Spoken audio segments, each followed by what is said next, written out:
The Netherlands' Jelger Wiegersma is one of the most consistent performers in history, playing at the top tables of Day 2 for as long as he has been on the Pro Tour. I think the thing that makes you really good as a Magic player is that you can consistently put up top 16, top 32. I mean, you got to get a little bit lucky to make a top 8. I mean, if you're really good, you're in position to do it, you'll put up the results, and Jelger's got to win and a collection of top 8s. The thing was, every Pro Tour, he was in the money. Jelger debuted at Pro Tour Chicago with what would become a trademark top 16 finish, with Back to Basics Blue. It was also the first time he would bring one of his unique deck designs to a Pro Tour, an oft-overlooked aspect of his career. Jelger's always been about innovative decks.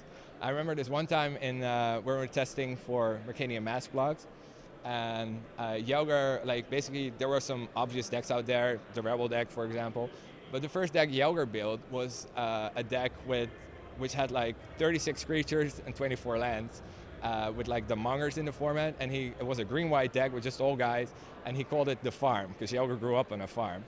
And ever since he built that deck for that format and tested it, because he ended up not playing it, but every format after that he tries to build a deck with a lot of guys in it. So he always at one point shows up with the farm or a version of the farm.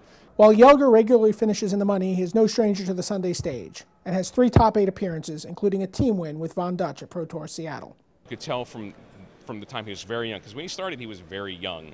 You could tell this guy was going to play, and he was going to get really, really good. While Jelger tends to keep a lower profile than many of his contemporaries, he is one of the most popular players among the pros. He's not a player that is in the spotlights all the time, but he's putting up consistent finish after consistent finish, like a top 16 and a top 32 and another top 16. And in the pro community, we notice that, and we all know that when you play against Jelger, oh, you're playing against a really good player. He is a first choice as a late night drafting partner and was voted by his peers into the Magic Invitational. Jelger is a very personable player who's he's known all the different eras. Like back in the day, he was friends with all the pros, and even now he's friends with all the pros, and he's been continuing to put up success in every year. I mean, he was doing very, very well 10 years ago, and here he just won a Grand Prix a couple months ago. Every year he's been, amongst the top 10 players in the world, and when you show that kind of consistency, I mean, you have to be in the Hall of Fame, right? This is Brian David Marshall here with 2008 Pro Tour Hall of Fame inductee Jelger Wiegersma. Jelger, congratulations on getting into the Hall of Fame. Thanks a lot. What does it feel like after playing Magic for such a long time to be inducted into the Hall? Yeah, it's great. It's a great honor, and yeah, it's just awesome to be recognized as a great player. Did you, when the Hall of Fame, when you came up for eligibility, did you think you were going to get inducted into this class? I thought it was going to be really close. I knew a lot of my friends would vote for me, but there's a lot of great players with great resumes, so I wasn't sure if I was going to get in.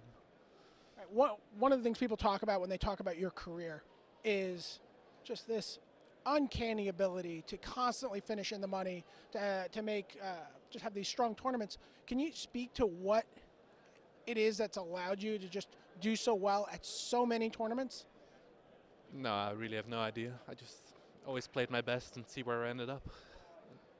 Usually ended up pretty well. Yeah. Now, is Magic something that just comes naturally for you, something you have to work at? Well, I definitely played a lot, when I was doing well. So I guess testing does help, but yeah, I don't know. I'm not sure. One of the things that I thought was very interesting when I was doing some research on your career is that you're actually, something you don't get a lot of recognition for is deck design, but you've done a fair amount of it over the course of your career. What's your favorite deck that you've built and brought to a tournament and done well with? My second Pro Tour, I played a mono blue Back to Basics deck, which I really, really liked. I just felt like it was much better than almost every deck in the format. And extended Pro Tour, I made top 8 with Out of Druids. I thought that deck was really well tuned as well. I really liked that deck. Was that the deck that had the spikes in it? Yeah, exactly. Spike Weaver, Spike Feeder, and Morphling to Oath Up. Excellent. And then are we going to be, you're still putting up results. You won a Grand Prix this season. Are we going to see a lot more of you at the Pro Tour over the coming years? Not that much. I got a job now, so I can't really go to all the tournaments anymore, but I'll definitely try to keep playing 2 or 3 Pro Tours a year. So it's nice knowing that you have that in your back pocket. Yeah, it's great, yeah.